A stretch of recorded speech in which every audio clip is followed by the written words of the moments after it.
కొన్ని డేస్ నుంచి బయటకి వెళ్దాం అనుకుంటున్నాం కానీ టైం కుదరట్లే. ఈ రోజు కనీసం మూవీకి అయినా వెళ్దామని చెప్పి టికెట్స్ అయితే బుక్ చేసుకున్నాం. మేము వెళ్ళేసరికి వర్షం అయితే స్టార్ట్ అయిపోయింది. ఇంకా చేసేది ఏమీ లేక పాప అయితే తడిచిపోతుందని చెప్పి ఆటో అయితే బుక్ చేసుకుని ఆటోలో వెళ్తున్నాం. మేము వెళ్ళేసరికి హాఫ్ అన్ అవర్ మూవీ అయిపోయింది.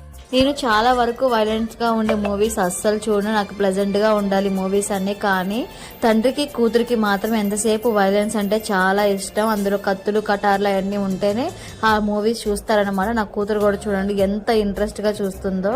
మేము మూవీకి వచ్చేటప్పుడు అత్తయ్యని కూడా ఆటోలో ఎక్కించుకొని వచ్చేసాం. ముందే చెప్పాం అత్తయ్య మూవీకి వెళ్దాం రెడీ అయి ఉండండి అని చెప్పి. ఇంకా మేము వెళ్ళేసరికి రెడీ అయి ఉన్నారు. ఇంకా లేట్ అయిపోయింది కాబట్టి అప్పుడు నేను వీడియో తీయడం కుదరలేదు. వెళ్ళాలి అని అంటే మేమిద్దరమే వెళ్ళొచ్చు, సపరేట్ గా ఉంటాం కాబట్టి. కానీ మేము ఎక్కడికి వెళ్ళినా కూడా ముందు అక్క బావని అత్తయ్య మామయ్యని అడిగేసి వాళ్ళని కూడా తీసుకొని వెళ్తాం. మామయ్య గారు మాక్సిమం రారు, వచ్చినప్పుడు మాత్రం లేదనుకుంటే ఖచ్చితంగా తీసుకొని వెళ్తాము.